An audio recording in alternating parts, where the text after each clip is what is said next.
বাংলা নয়, ওয়েস্ট বেঙ্গলও নয়, রাজ্যের আসল নাম কি হওয়া উচিত? সংসদে শ্রমিক ভট্টাচার্য।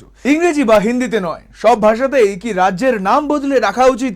শুধুই পশ্চিমবঙ্গ, নাকি প্রশাসনিক সুবিধার দোহাই দিয়ে নাম হবে বাংলা? দিল্লিতে যখন কেরলের নাম বদলে কেরলম করার ঐতিহাসিক বিল নিয়ে চর্চা চলছে, ঠিক তখনই সংসদের বুকে আছড়ে পড়ল পশ্চিমবঙ্গকে নিয়ে এক নজিরবিহীন বিতর্ক। তৃণমূলের দীর্ঘদিনের দাবির মুখে দাঁড়িয়ে বিজেপির রাজ্য সভাপতি তথা সাংসদ শ্রমিক ভট্টাচার্য সাফ জানিয়ে দিলেন, বাংলা নয়, সব ভাষাতেই আমাদের পরিচয় একটাই, পশ্চিমবঙ্গ। কিন্তু কেন এই দাবি? এর নেপথ্যে লুকিয়ে থাকা 1947 সালের সেই রক্তঝরা ইতিহাসই বাকি জানতে হলে রিলটি শেষ পর্যন্ত দেখুন। ঘটনার সূত্রপাত সংসদে। সম্প্রতি কেন্দ্রীয় স্বরাষ্ট্রমন্ত্রক কেরল রাজ্যের নাম পরিবর্তন করে কেরলম করার একটি বিল পেশ করে।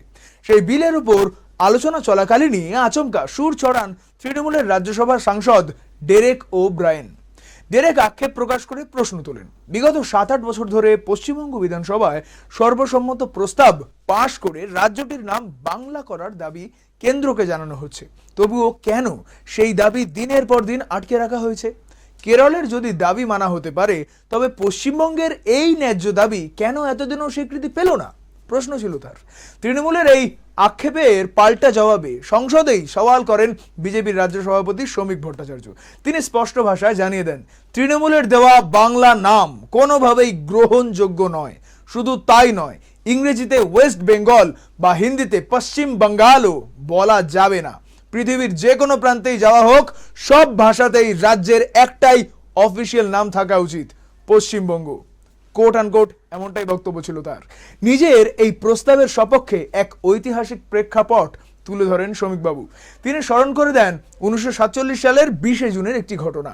সেই ঐতিহাসিক ভোটাভুটির দিনেই স্পষ্ট হয়েছিল বাঙালি হিন্দুদের জন্য এক পৃথক হোমল্যান্ডের প্রয়োজনীয়তা।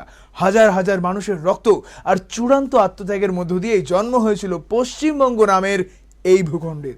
শ্রমিকের কড়াতোপ, ওয়েস্ট বেঙ্গল বদলে স্রেফ বাংলা করে দিলে সেদিন যারা রক্ত ঝরিয়েছিলেন, যারা আত্মবলিদান দিয়েছিলেন, তাদের সেই ঐতিহাসিক অবদানকে এক লহমায় মুছে ফেলা হবে। রাজ্য সরকারের বিরুদ্ধে অভিযোগে তিনি যোগ করেন, স্রেফ সংখ্যাগরিষ্ঠতার জোরে তৃণমূল বিধানসভায় এই প্রস্তাব পাশ করেছিল, যা ইতিহাসকে অস্বীকার করার শামিল।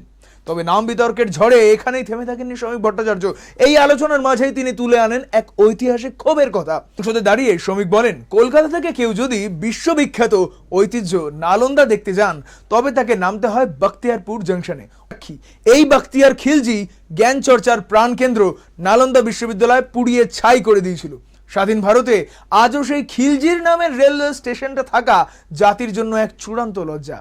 প্রশাসনিক সুবিধার দোহাই দিয়ে তৃণমূল যেখানে বাংলা নামের পক্ষে লড়াই চালাচ্ছিল, সেখানে রাজভবন থেকে সংসদ, বিজেপি কিন্তু তাদের অবস্থান আরো স্পষ্ট করলো। বিজেপির রাজ্য নেতৃত্বের বার্তা স্পষ্ট, 1947-এর ইতিহাস ও পশ্চিমবঙ্গ সত্তাকে বিসর্জন দেওয়া কোনো নাম বদল মেনে নেওয়া হবে না। নাম বদল বিলের মাধ্যমে আবারও নতুন করে উস্কে গেল বাংলার এই দীর্ঘদিনের রাজনৈতিক সংঘাত। আপনার কি মনে হয়, আমাদের রাজ্যের নাম কি সত্যি বদলে বাংলা করা উচিত, নাকি সব ভাষাতেই পশ্চিমবঙ্গ নামটি ধরে রাখা প্রয়োজন? আপনার মতামত অবশ্যই জানাবেন, আর এমন আপডেটস পেতে ফলো করবেন আরোহী নিউজ বাংলা।